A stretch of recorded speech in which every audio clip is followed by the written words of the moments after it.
Salli wa sallim ya salam ala nabi khairil anam wal ali wa sahbihi. Bismillahirrahmanirrahim.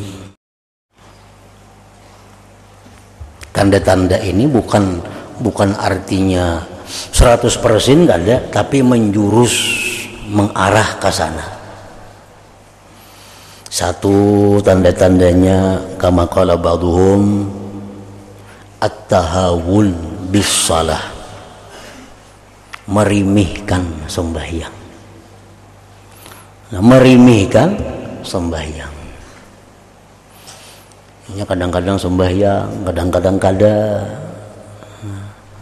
Kadang-kadang sembahyang di luar waktunya, dirimihkannya, dianggapnya sembahyang tuh kada apa-apa.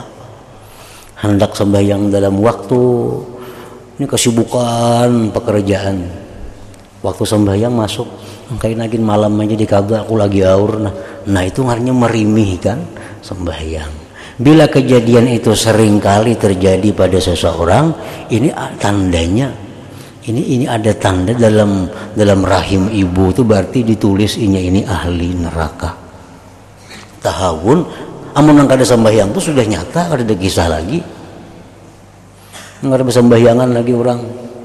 Itu sudah nyata nih tuh, ini nang merimihkan.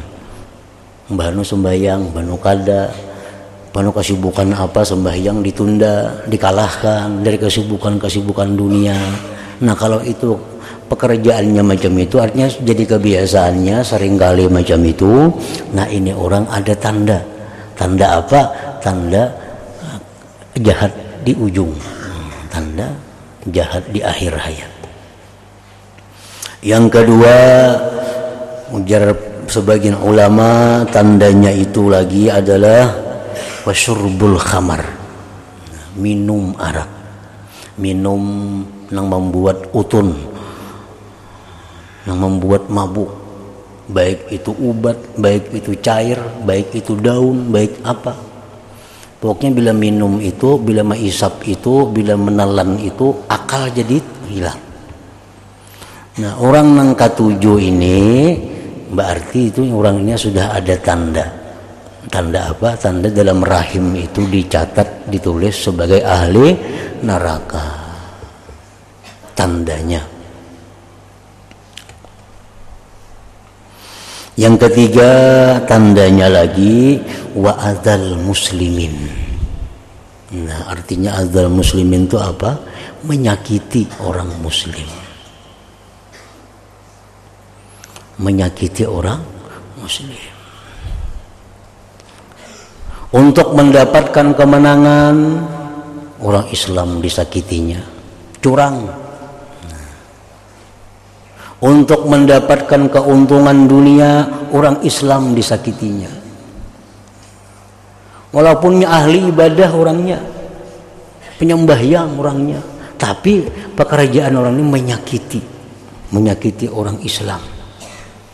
Karena hendak mencapai tujuannya, kedudukannya kah, kekayaannya kah, atau orang yang kadang mau rugi, biar orang lain sakit. Nah sama aja juga. Nya kada hendak rugi biar orang lain sakit. Nah ini menyakiti juga ngarannya. Bila megawian kita macam itu, nah itu alamat juga kena di ujung-ujungnya itu, di ujung-ujungnya itu kena su'ul khatimah, menyakiti orang muslim. Jadi mun kita bagawi, berusaha, apa, jangan sampai menyakiti orang muslimin. Gawian kita itu, usaha kita itu, baik mengganggu ketenangan orang, baik mengganggu kenyamanan orang, baik mengganggu kebahagiaan orang, baik merugikan orang, jangan. Artinya lebih baik kita ini rugi, tapi kadang menyakiti orang. Karena kerugian kita ini satu mat aja diganti Allah. Kita ini rugi karena supaya orang jangan sakit, berugi kita. Diganti Tuhan itu kan sampai seminggu bikin diganti Tuhan. Tapi amun kita mempertahankan kada hendak rugi biar orang lain sakit, nah ini bahaya itu bahaya.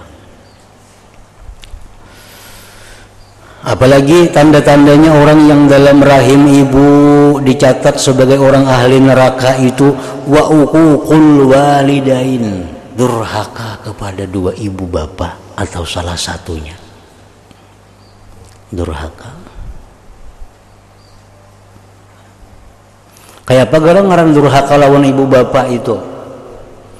Hadis Rasulullah yang lain menyatakan man ahzana walidai faqad aqahuma atau kama qala Rasul. Siapa yang membuat sedih orang tuanya, durhaka ngarannya. Orang tuanya jadi sedih. Kuitannya kada berduit, batangsan ukar sepeda motor. Tukarakan sepeda motor, belakang aku ngeselokot rumah, duitnya mana kuitan? Kuitan jadi sedih karena anaknya membuat sedih. Siapa-siapa yang membuat sedih ibu bapaknya, faqad aqahuma, berarti dia durhaka. Kada sarana menampiling lawan kuitan, kada sarana berkata kasar lawan kuitan. Apapun yang membuat kuitan jadi sedih gara-gara kita, durhaka ngarannya. Bila macam itu kelakuan kita, berarti dalam rahim ibu itu dahulu kita ditulis ahli neraka ngarannya.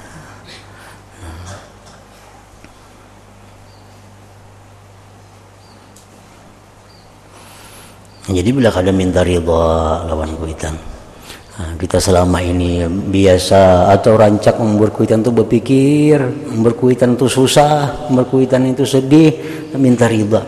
Selama kita kada minta ridha, nah kita beribadah kada ada manfaatnya. Allah kada menerima ibadah kita, baik nang fardu, baik nang sunat, kada nerima. Karena sapakit itu. Kalau sapakit itu artinya keridhaan Allah, keridhaan orang tua itu sapakit, satu pakit. Sebuting aja digawe kada kawa. Dalam Quran anishkurli wali walidai. Syukuri aku ya Tuhan, syukuri kedua orang tua. Itu sapakit. Taat lawan Tuhan, lawan kuitan kada terima. Taat lawan kuitan lawan Allah, maksiat kada terima juga. Jadi kedua-duanya mesti satu. Nah, apalagi yang sapakit sembahyang lawan zakat itu sapakit juga. Wa aqimus shalah wa atuz zakah di Quran tuh kan. Di Quran itu satu paket ayatnya. Dirikan salat, bayar zakat. Orang yang penyembahyang tapi kada biris zakat, kada terima sembahyangnya. Kada terima sembahyangnya. Orang berzakat bujur tapi kada penyembahyang, kada terima juga zakatnya. Karena itu satu paket. Wa aqimus shalah wa atuz zakah, laksanakan sembahyang dan bayar zakatnya. Sebutin lagi nang sapakit itu ati Allah war Rasul, jar Tuhan taatlah kepada Allah dan Rasul. Ini taat lawan Rasul, cinta lawan Rasul, lawan Tuhan maksiat kada ada gunanya. Sembahyang taat lawan Rasulullah kada beadab, kada beakhlak, kada terima Tuhan juga. Itu sapakit. Taati Allah, taati Rasul. Sembahyang, bayar zakat. Ridha Allah, ridha dua ibu bapak. Nah, itu kedua-duanya itu kada kawa dipisah. Uququl walidain. Jadi jangan hendak menyakiti hati orang tua. Jangan hendak membuat sedih mereka. Nah, tadi orang tuh berbuat maksiat. Satu maksiat itu 10 mudaratnya. Satu maksiat itu 10 macam. Nah, apa antara lain 10 macam itu? Orang maksiat lalu ibu bapaknya jadi sedih, baik di dunia atau di kubur. Karena di kubur itu abah mama kita nih, itu ada hari-hari tertentu yang ditampaikan oleh malaikat. Nah, gawian anak hikam dalam dunia. Ada mengatakan seminggu sekali. Nah, gawian hikam masih utuh tuh nah dalam dunia. Banyak maksiat, ahzana, sedih keduanya. Nah, orangnya taat, pak ibadah, gembira keduanya. Jadi bila kita berbuat maksiat itu sebenarnya dosanya bukan hanya satu maksiat, tapi ada dosa lain lagi, membuat sedih dua orang tua kita, apalagi sudah mati. Apalagi si jin pulang kada pernah mendidik kita, ditambah si jin pulang ditambahi azabnya. Si jin selama hidup pada pernah mendidik anak, pas anaknya berbuat maksiat, nah anaknya maksiat, orang tuanya dihukum juga karena kada pernah mendidik, kada pernah menyekolahkan untuk akhlak, untuk kebaikan anaknya. Siapa lagi yang sedih? Nabi kita. Karena Nabi kita ini dalam saat-saat tertentu ada juga diberitahu, nah perbuatan umat engkau. Melihat umat yang maksiat, Nabi sedih juga. Melihat yang baik, Nabi senang. Nah jadi orang berbuat maksiat tuh, satu maksiat tuh sudah berdosa. Yang kedua pang dosanya durhaka lawan ibu bapak, membuat si jin sedih. Nah yang ketiga membuat sedih Nabi pulang. Nabi pun jadi sedih. Apa sedihnya Nabi? Merasa nasihat sidin kada dipakai, merasa anjuran sidin itu kada dihiraukan. Nah, jadi satu maksiat itu 10 ada dosa-dosa lain. Antaranya membuat sedih dua orang tua, membuat sedih Rasulullah Sallallahu Alaihi Wasallam. Dan lagi tanda-tanda orang yang di dalam rahim itu dicatat sebagai ahli neraka, bughdus salihin. Orang ini kada senang dengan orang-orang saleh, kada suka lawan orang-orang salihin.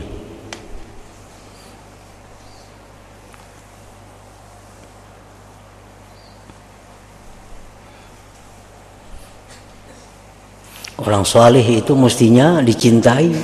Kenapa? Karena Allah cinta kepada mereka. Kita memusuhi, nah ini tandanya juga, tanda. Kemudian lagi musirrun ala zina, orang yang di dunia ini ketujuh melakukan zina.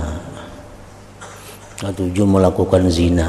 Arti ketujuh melakukan zina itu bukan rancak sekali, tapi kada bertobat. Itu ketujuh ngarannya.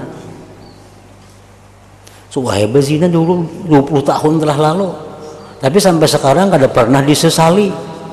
Itu ngarannya ketujuh. Nah ini, jadi aku kada rancak juga aja. Bukan kada rancak itu sekali, tapi memang kada pernah disesali. Itu ngarannya adalah ketujuh. Warriba, nah orang ini musirrun ala riba, mengakali riba. Berhubungan lawan nang bunga berbunga duit mati pas masih menggawi itu.